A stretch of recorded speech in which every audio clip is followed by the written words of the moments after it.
ناظرین، قوم جرہم چونکہ حضرت اسماعیل علیہ السلام کے سسرالی تھے، لہٰذا ان کی سخت ترین بدعمالیوں کے باوجود اللہ سبحانہ و تعالیٰ نے ان کے ساتھ نرمی کا معاملہ رکھا اور ان سے صرف مکہ کی حکمرانی اور اپنے گھر کی خدمت کا اعزاز واپس لے کر مکہ بدر کر دیا اور بنو خزاع کو ان پر مسلط کر دیا۔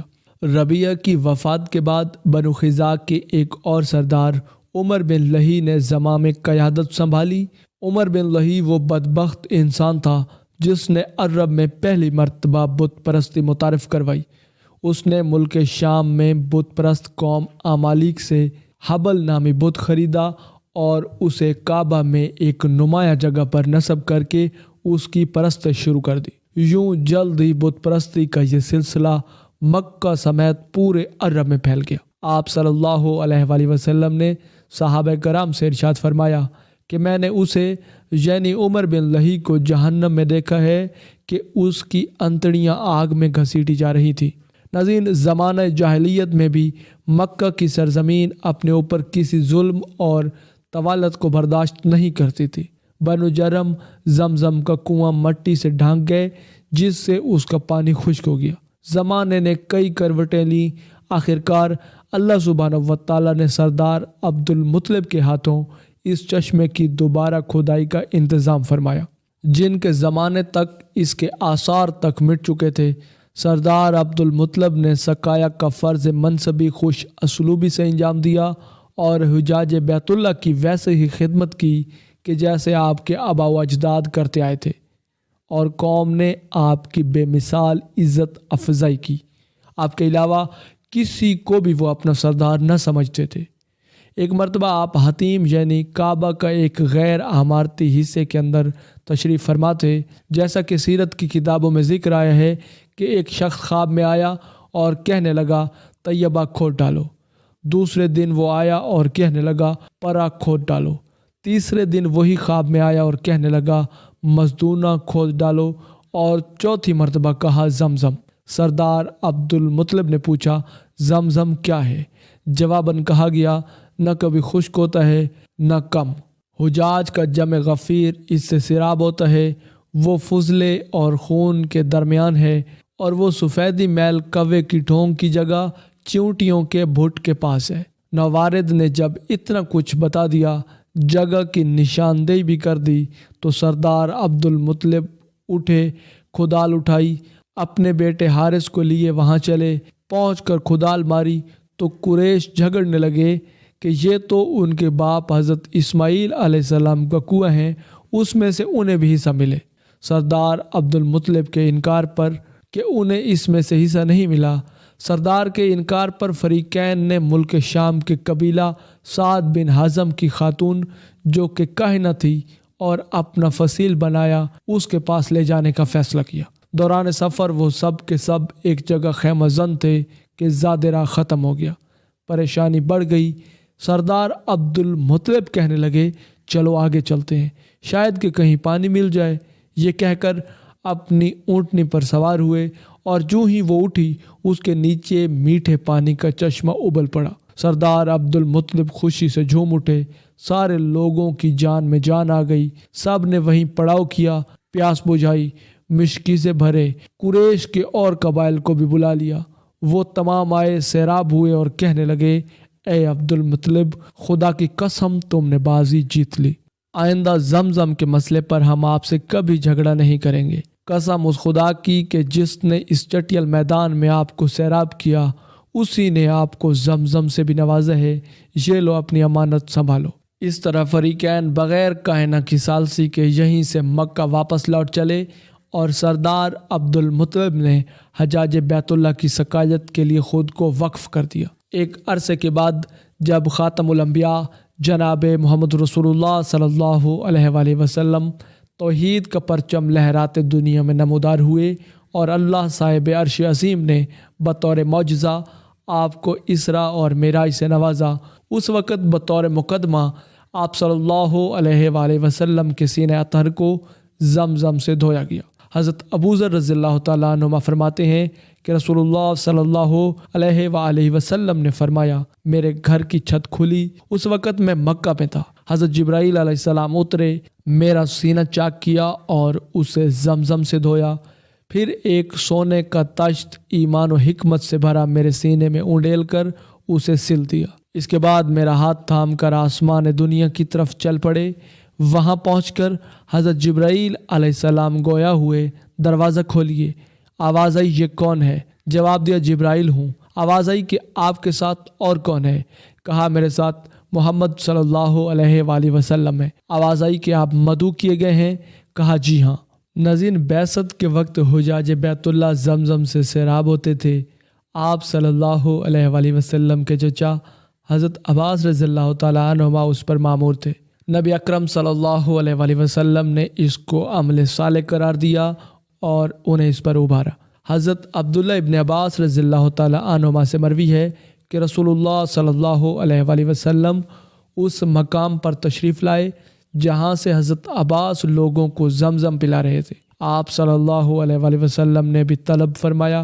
حضرت عباس نے اپنے صاحبزادے سے کہا، فضل، اپنی والدہ کے ہاں جانا اور ان سے زمزم لے آنا۔ رسول اللہ صلی اللہ علیہ وآلہ وسلم نے فرمایا، مجھے یہیں سے دیں۔ حضرت عباس نے کہا، اے اللہ کے رسول، لوگ اس میں ہاتھ ڈبوتے ہیں، فرمایا یہیں سے پلائیے۔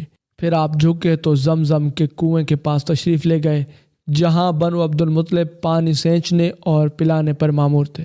انہوں نے دیکھ کر فرمایا، جاؤ، یہ بہت ہی بہترین کام ہے، اگر لوگ تم پر غلبہ نہ کر لیتے تو میں بھی اتر پڑتا، اور اپنے کندھے مبارک کی طرف اشارہ فرماتے ہوئے کہا، اس پر رکھتا۔ آپ صلی اللہ علیہ وآلہ وسلم کے اس جملے کہ اگر لوگ تم پر غلبہ نہ کر لیتے کا مطلب یہ ہے کہ لوگ میری اقتداء میں تم پر اس قدر ٹوٹ پڑتے کہ تمہیں مشکل میں ڈال دیتے۔ ناظرین، اس احادیث کی تائید مختلف احادیث سے بھی ہوتی ہے جس میں آیا ہے کہ نبی اکرم صلی اللہ علیہ وآلہ وسلم بنو عبد المطلب کے پاس آئے، وہ لوگوں کو پانی پلا رہے تھے۔ آپ صلی اللہ علیہ وآلہ وسلم نے انہیں فرمایا، اے بنو عبد المطلب، سینچو، اگر لوگوں کے ٹوٹ پڑنے کا ڈر نہ ہوتا تو میں بھی سینچتا۔ ناظرین، دنیا میں پانی کی اور بھی بہت ساری اقسام موجود ہیں، مگر اللہ سبحانہ و تعالیٰ نے ان تمام پر زمزم کو ایسی فوقیت اور ایسی برتری بخشی ہے جو کسی اور پانی کو نہیں۔ عام پانی کے پینے کا کوئی خاص اہتمام نہیں کیا جاتا اور نہ کسی پانی کو برکت کی امید سے پیا جاتا ہے، مگر زمزم پینے کے لیے خاص اہتمام کیا جاتا ہے اور برکتوں کی امید سے کیا جاتا ہے۔ اسی طرح عام پانی کو ایک جگہ سے دوسری جگہ منتقل کرنا لوگ گراں سمجھتے ہیں، جبکہ زمزم کو عشق و وارفتگی کے ساتھ شہروں حجاج کرام اپنے ساتھ لے جاتے ہیں، اور یہ در حقیقت سنت رسول ہے کہ آپ صلی اللہ علیہ وآلہ وسلم بھی یہ منتقل کرتے تھے۔ گویا حجاج کرام اسے اپنے لیے بہترین تحفہ سمجھتے ہیں۔ رسول اللہ صلی اللہ علیہ وآلہ وسلم نے زمزم پیا اور یہ حج کی سنتوں میں سے ہے۔ ناظرین، کعبہ شریف چونکہ اہل اسلام کا قبلہ ہے، اس لیے حج اور زیارت کے موقع پر یہ ان لوگوں کی ضیافت کا بہترین ذریعہ ثابت ہوتا ہے۔ اپنی روحانی برکتوں کے علاوہ آب زمزم دنیا کا بہترین پانی ہے جو بھوک اور پیاس میں یکساں مفید ہے، اور اس وادی غیر ذی زرع میں اب بسنے والے ان دو پاکیزہ نفوس کہ جو حقیقت میں اللہ کے مہمان تھے اور زمزم کی نعمت انہیں غیر متوقع مل گئی تھی، ان کی واحد کفیل تھی۔ یعنی پیاس میں زمزم سے سیرابی بھی ہوتی ہے اور بھوک میں زمزم سے سیر شکمی بھی ہوتی ہے۔ حضرت ابو ذر رضی اللہ تعالیٰ عنہما کی روایت ہے کہ رسول اللہ صلی اللہ علیہ وآلہ وسلم نے فرمایا، زمزم کا پانی کھانے کا قائم مقام ہے اور بیماری کی دوا ہے۔ حضرت جابر بن عبداللہ رضی اللہ تعالیٰ عنہما سے روایت ہے کہ یہ پانی جس مقصد کے لیے پیا جائے مفید ہے۔ حضرت عبداللہ ابن عباس رضی اللہ تعالیٰ عنہما کہتے ہیں کہ میں نے اللہ کے رسول صلی اللہ علیہ وآلہ وسلم کو زمزم دیا، آپ صلی اللہ علیہ وآلہ وسلم نے کھڑے کھڑے ہی نوش فرمایا۔ حضرت عطار علیہ رحمہ کہتے ہیں کہ میں نے طاؤس کو زمزم پی کر ہونٹ چاٹتے دیکھا۔ زمزم پینے کی ترغیب، اس کی فضیلت اور فوائد کے متعلق آپ صلی اللہ علیہ وآلہ وسلم کی بے شمار احادیث وارد ہوئی ہیں۔ حضرت عبداللہ ابن عباس رضی اللہ تعالیٰ عنہما سے روایت ہے کہ رسول اللہ صلی اللہ علیہ وآلہ وسلم نے فرمایا، روئے زمین پر بہترین پانی زمزم ہے، وہ بھوک مٹاتا ہے اور بیماریوں کا علاج بھی ہے۔ حقیقت یہ ہے کہ آدمی زمزم پی کر ایک طرف سرابی اور توانائی محسوس کرتا ہے، دوسری طرف اس کے کھانے کی بے جا رغبت اور اشتیاق ختم ہو جاتی ہے۔ حضرت ابو ذر رضی اللہ تعالیٰ عنہ سے مروی ہے کہ رسول اللہ صلی اللہ علیہ وآلہ وسلم نے فرمایا، زمزم کھانے کا اور بیماری کا علاج ہے۔ حضرت عبداللہ ابن عباس رضی اللہ تعالیٰ عنہما فرماتے ہیں کہ ہم زمزم کو سیر کنندہ کہتے تھے، اس لیے کہ بال بچوں کی اس سے بہتر مدد ہوتی ہے، اور زمزم جس مقصد اور ارادے سے پیا جائے وہ برآت ہے، چاہے وہ دینی ہو یا دنیاوی۔ حضرت جابر بن عبداللہ انصاری رضی اللہ تعالیٰ عنہما سے مروی ہے کہ رسول اللہ صلی اللہ علیہ وآلہ وسلم نے فرمایا، زمزم مقصد کی برابری کے لیے ہے۔ حضرت عبداللہ ابن عباس رضی اللہ تعالیٰ عنہما کی روایت ہے کہ رسول اللہ صلی اللہ علیہ وآلہ وسلم نے فرمایا، زمزم مقصد کی برابری کے لیے ہے، شفا کے لیے پیو تو شفا ملے گی، بھوک مٹانے کے لیے پیو تو سیر شکمی ہوگی، اور پیاس بجھانے کے لیے پیو تو یوں بھی صحیح ہے۔ یہ حضرت جبرائیل علیہ السلام کی ٹھوکر سے نکلا پانی ہے اور حضرت اسماعیل علیہ السلام کی گھٹی ہے۔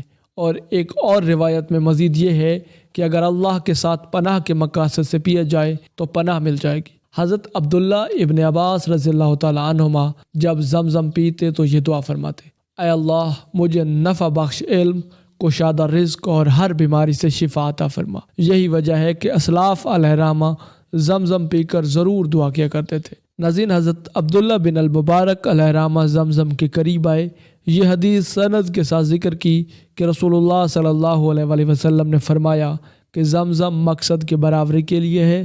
پھر زمزم پی اور کہنے لگے، میں اس لیے پیتا ہوں کہ روز قیامت پیاسا نہ رہوں۔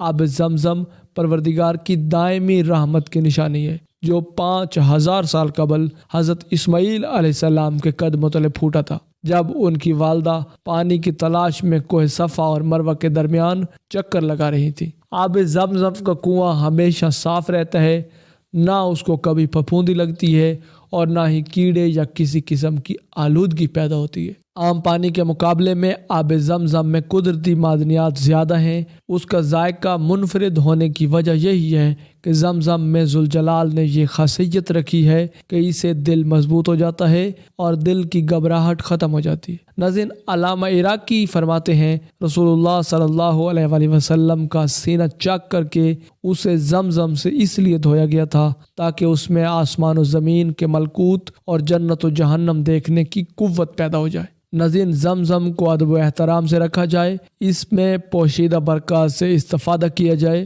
یہ اللہ کی انسانوں کے لیے بہت بڑی نعمت ہے۔ اس کی قدردانی کرنا اور اس کی حرمت کو پیش نظر رکھنا ایمانی فریضہ ہے۔ اسی لیے فقہا نے لکھا ہے کہ ان کاموں میں یہ استعمال نہ کیا جائے جن سے اس کی توہین ہو، مثلا اسے ناپاکی اور گندگی صاف کرنا یا اس سے استنجا کرنا وغیرہ مکروہ تحریمی ہے۔ یہ پانی اللہ کا دیا ہوا قیمتی تحفہ ہے، ہمیں اس کے اندر ودیعت کردہ فوائد سے خود کو قیمتی بنانا چاہیے۔ اللہ سبحانہ و تعالی ہمیں اس متبرک پانی سے خوب سیراب ہونا نصیب فرمائے، آمین ثم آمین۔ ناظرین، زمزم کے بے شمار نام ہیں، یہ ناموں کی کثرت بھی اس پانی کے اعزاز کی نشانی ہے۔ دراصل یہ زمزم حضرت ہاجرہ اور حضرت اسماعیل علیہ السلام کے لیے صبر کی ایسی نشانی ہے جو اتنی صدیاں گزرنے کے باوجود بھی زندہ و جاوید ہے۔ ناظرین، اسی امید کے ساتھ اجازت دیجیے کہ آپ کو ہماری ویڈیو پسند آئی ہوگی۔ ملتے ہیں بہت جلد ایک نئے دلچسپ اور علم سے بھرپور ویڈیو میں، تب تک کے لیے اللہ نگہبان۔